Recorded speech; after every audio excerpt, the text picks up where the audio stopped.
Future ಮತ್ತು options ಅಲ್ಲಿ ನೀವು ಟ್ರೇಡಿಂಗ್ ಮಾಡ್ತಾ ಇದ್ರೆ ನಿಮಗೆ ಒಂದು ಗುಡ್ ನ್ಯೂಸ್ ಇದೆ.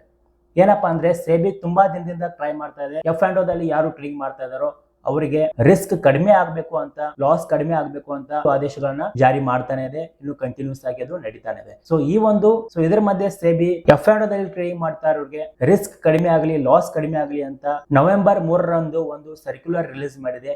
ಏನಪ್ಪಾ ಅಂದ್ರೆ ಪ್ರೀ ಮಾರ್ಕೆಟ್ ಓಪನ್ ಅಲ್ಲಿ ತುಂಬಾ ಬಿಗ್ ಚೇಂಜಸ್ ಮಾಡಿದೆ. ಸೊ ನಿಮ್ಗೆ ಗೊತ್ತಿರೋ ಹಾಗೆ ಪ್ರೀ ಮಾರ್ಕೆಟ್ ನಮ್ದು ಮಾರ್ನಿಂಗ್ 9 ಗಂಟೆಯಿಂದ 9 ಗಂಟೆ 15 ನಿಮಿಷದವರೆಗೂ ಓಪನ್ ಆಗ್ತಾ ಇತ್ತು. ಸೊ ಈ ಒಂದು 15 ನಿಮಿಷದಲ್ಲಿ ನಮ್ಗೆ ಯಾವುದೇ ಒಂದು ಪೊಸಿಷನ್ ಮಾಡಿಫಿಕೇಶನ್ ಮಾಡೋದಾಗ್ಲಿ ಅಥವಾ ಹೊಸ ಎಂಟ್ರಿ ತಗೊಳ್ಳೋದಾಗ್ಲಿ ಅಥವಾ ಹೋಲ್ಡ್ ಮಾಡಿರೋ ಟ್ರೇಡ್ ಅನ್ನ ಕ್ಯಾನ್ಸಲ್ ಮಾಡೋದಾಗ್ಲಿ ಒಂದು ಆಪ್ಷನ್ ನಮ್ಗೆ ಇರಲಿಲ್ಲ. ಸೊ ಇವಾಗ NSE ಅವರು ಬಿಗ್ ಚೇಂಜಸ್ ಮಾಡಿದ್ದಾರೆ. ಇದರಲ್ಲಿ ಏನಪ್ಪಾ ಅಂದ್ರೆ ನೀವು ಏನಾದ್ರೂ BTST ಟ್ರೇಡ್ ಅಲ್ಲಿ ಇಂಟ್ರೆಸ್ಟ್ ಆಗಿದ್ರೆ, BTST ಟ್ರೇಡ್ ನೀವು ಮಾಡ್ತಾ ಇದ್ರೆ ಮಾರ್ನಿಂಗ್ ಏನಾಗ್ತಾ ಇತ್ತು, ಎಕ್ಸಾಂಪಲ್ ಆಗಿ ಇವತ್ತು CE ಬೈ ಮಾಡಿದ್ರೆ ಅಂತ ಅನ್ಕೊಳ್ಳಿ. ಸೊ ನಾಳೆ ಏನಾಗುತ್ತೆ, ಮಾರ್ಕೆಟ್ ಗ್ಯಾಪ್ ಅಪ್ ಓಪನ್ ಆಗುತ್ತೆ, ಸೊ ನನಗೆ ಪ್ರಾಫಿಟ್ ಆಗುತ್ತೆ ಅಂತ ಬಿಟ್ಟು ನೀವೇನ್ ಮಾಡ್ತೀರಾ, ಆ ಒಂದು ಟ್ರೇಡ್ ನ ಹೋಲ್ಡ್ ಮಾಡಿರ್ತೀರಾ.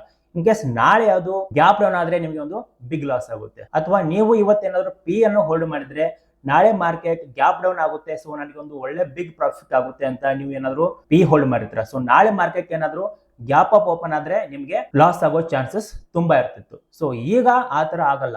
ಆದ್ರೆ ಇದು ಆಪ್ಷನ್ ಅಲ್ಲಿ ಟ್ರೇಡಿಂಗ್ ಮಾಡೋರಿಗೆಲ್ಲ ಕೇವಲ ಫ್ಯೂಚರ್ ಮತ್ತು ಸ್ಟಾಕ್ಸ್ ಅಲ್ಲಿ ನೀವೇನಾದ್ರೂ ಟ್ರೇಡಿಂಗ್ ಮಾಡ್ತಾ ಇದ್ರೆ ಮಾತ್ರ ನಿಮ್ಗೆ ಸಂಬಂಧ ಪಡುತ್ತೆ, ಇಲ್ಲಾಂದ್ರೆ ನಿಮ್ಗೆ ಸಂಬಂಧ ಪಡಲ್ಲ. ಸೊ ಆಪ್ಷನ್ ಟ್ರೇಡಿಂಗ್ ಅಂದ್ರೆ CP ಬೈ ಮಾಡೋರು ಯಾರಾದ್ರೂ ಇದ್ರೆ ನೀವು ಈ ವಿಡಿಯೋನ ಇಲ್ಲಿಗೆ ಸ್ಟಾಪ್ ಮಾಡಿ. ಇನ್ ಕೇಸ್ ಫ್ಯೂಚರ್ ಅಲ್ಲಿ ನೀವು ಟ್ರೇಡ್ ಮಾಡ್ತಿದ್ರೆ, ಸೊ ನಾನು ಈ ಹಿಂದೆ ಹೇಳಿದೆ C ಮತ್ತೆ P ಅಂತ ಹೇಳಿದೆ, ಅದು ನಿಮಗೆ ತಿಳಿಲಿ ಅಂತ ಹೇಳಿದ್ದು ಅಷ್ಟೇ, ಅದನ್ನ ಬಿಟ್ಟು ಬೇರೆ ಏನು ಉದ್ದೇಶ ಇಲ್ಲ. ಸೊ ಇಲ್ಲಿ ಏನಪ್ಪಾ ಅಂದ್ರೆ ನೀವು ಫ್ಯೂಚರ್ಸ್ ಅಲ್ಲಿ ಟ್ರೇಡಿಂಗ್ ಮಾಡ್ತಾ ಇದ್ರೆ ನವೆಂಬರ್ ಫ್ಯೂಚರ್ ಇದೆ, ನವೆಂಬರ್ ಫ್ಯೂಚರ್ ಅಲ್ಲಿ ನೀವು ಏನಾದ್ರು ಹೋಲ್ಡ್ ಮಾಡಿದ್ರೆ ಸೊ ಅದರಲ್ಲಿ ನೀವು ಮಾಡಿಫಿಕೇಶನ್ ಮಾಡಬಹುದು. ಸೊ ಯಾವ ತರ ಮಾಡಬಹುದು ಅಂತ ನಾನು ನಿಮ್ಗೆ ಇಲ್ಲಿ ತೋರಿಸ್ತೀನಿ.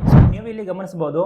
ಸೊ ಮಾರ್ನಿಂಗ್ 9 ಗಂಟೆಯಿಂದ 9 ಗಂಟೆ 8 ನಿಮಿಷದವರೆಗೆ ಆರ್ಡರ್ ಎಂಟ್ರಿ ಪರ್ ಡೇ ಇರುತ್ತೆ. ನೀವೇನಾದ್ರೂ ಈ ಒಂದು ಟೈಮ್ ಅಲ್ಲಿ ಹೊಸ ಆರ್ಡರ್ ಕೂಡ ನೀವು ಪಂಚ್ ಮಾಡಬಹುದು. ಅಂದ್ರೆ ಆರ್ಡರ್ ಎಂಟ್ರಿ ಮಾಡಬಹುದು, ಮಾಡಿಫಿಕೇಶನ್ ಮಾಡಬಹುದು, ಕ್ಯಾನ್ಸಲೇಷನ್ ಮಾಡಬಹುದು. ಅಂದ್ರೆ ಮಾರ್ಕೆಟ್ ಇವಾಗ ಗಿಫ್ಟ್ ಬಿಟ್ಟು ಗ್ಯಾಪ್ ಅಪ್ ಅಥವಾ ಗ್ಯಾಪ್ ಡೌನ್ ಆಗಿರೋದು ಅಂತ ನಿಮ್ಗೆ ತುಂಬಾ ಚೆನ್ನಾಗಿ ಗೊತ್ತಿದೆ. ಸೊ ಆ ಒಂದು ಬೇಸ್ ಮೇಲೆ ಮಾರ್ಕೆಟ್ ಗ್ಯಾಪ್ ಅಪ್ ಆಗುತ್ತೆ ಅಥವಾ ಗ್ಯಾಪ್ ಡೌನ್ ಆಗುತ್ತೆ ಅಂತ ನಿಮಗೆ ಗೊತ್ತಾಗುತ್ತೆ. ಸೊ ಅದರ ಮುಖಾಂತರ ನೀವೇನ್ ಮಾಡಬಹುದು, ಸೊ ಎಕ್ಸಾಂಪಲ್ ಆಗಿ XYZ ಇಂಡೆಕ್ಸ್ ಇವಾಗ ಗ್ಯಾಪ್ ಅಪ್ ಆಗುತ್ತೆ, ಸೊ ನಾನು ಇಲ್ಲೊಂದು ಹೊಸ ಎಂಟ್ರಿ ತಗೊಳ್ಬೇಕಂತ ಅನ್ಸಿದ್ರೆ ನೀವು ಹೊಸ ಎಂಟ್ರಿ ಕೂಡ ನೀವು ಇಲ್ಲಿ ತಗೊಳ್ಬಹುದು. ಓಕೆ, ಫ್ಯೂಚರ್ಸ್ ಅಲ್ಲಿ ಅಥವಾ ಸ್ಟಾಕ್ಸ್ ಅಲ್ಲಿ. ಇಲ್ಲ ಇನ್ ಕೇಸ್ ನೀವು ನಿನ್ನೆ ಏನಾದ್ರೂ ಫ್ಯೂಚರ್ ನ ಹೋಲ್ಡ್ ಮಾಡಿದ್ರೆ ಗ್ಯಾಪ್ ಅಪ್ ಆಗುತ್ತೆ ಅಂತ, ಅದೇನಾದ್ರೂ ಇವತ್ತು ಗ್ಯಾಪ್ ಡೌನ್ ಆಗುತ್ತೆ ಅಂತ ನಿಮ್ಗೆ ಅನಿಸಿದ್ರೆ ಆ ಒಂದು ಪೊಸಿಷನ್ ನೀವು ಕ್ಯಾನ್ಸಲ್ ಕೂಡ ಮಾಡಬಹುದು, ಬೇಕಾದ್ರೆ ಮಾಡಿಫಿಕೇಶನ್ ಕೂಡ ಮಾಡಬಹುದು. ಸೊ ಅದಾದ್ಮೇಲೆ 9 ಗಂಟೆ 8 ನಿಮಿಷದಿಂದ 9 ಗಂಟೆ 12 ನಿಮಿಷದವರೆಗೆ ಆರ್ಡರ್ಸ್ ಮ್ಯಾಚಿಂಗ್ ಆಗುತ್ತೆ. ಸೊ ನಾವು ಯಾವ ಪ್ರೈಸ್ ಗೆ ಬೈ ಮಾಡಿದೀವೋ ಆ ಒಂದು ಪ್ರೈಸ್ ಗೆ ಬೈಯರ್ಸ್ ಮತ್ತೆ ಸೆಲ್ಲರ್ಸ್ ನ ಕನೆಕ್ಟ್ ಮಾಡೋ ಕೆಲಸ NSE ಮಾಡ್ತಾ ಇರುತ್ತೆ. ಸೊ ಅದಾದ್ಮೇಲೆ ಬಫರ್ ಫರ್ಡ್ ಇರುತ್ತೆ. ಸೊ ಆಸ್ ಇಟ್ ಈಸ್ 9 ಗಂಟೆ 15 ನಿಮಿಷಕ್ಕೆ ನಮ್ಮ ಸ್ಟಾಕ್ ಮಾರ್ಕೆಟ್ ಓಪನ್ ಆಗುತ್ತೆ. ಅದರಲ್ಲಿ ರೆಗ್ಯುಲರ್ ಆಗಿ ನಾವು ಯಾವ ತರ ಟ್ರೇಡ್ ಮಾಡ್ತೀವೋ ಆ ತರ ಟ್ರೇಡಿಂಗ್ ನಾವು ಮಾಡಬಹುದು, ಇನ್ವೆಸ್ಟಿಂಗ್ ಕೂಡ ಮಾಡಬಹುದು. ಸೊ ಇದರಿಂದ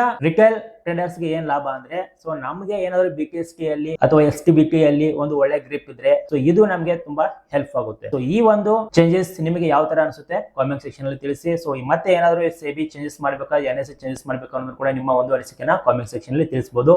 ಸೊ ಮತ್ತೆ ನೆಕ್ಸ್ಟ್ ವಿಡಿಯೋದಲ್ಲಿ ಸಿಗೋಣ. ಅಲ್ಲಿವರೆಗೆ ಎಲ್ರಿಗೂ ಬಾಯ್.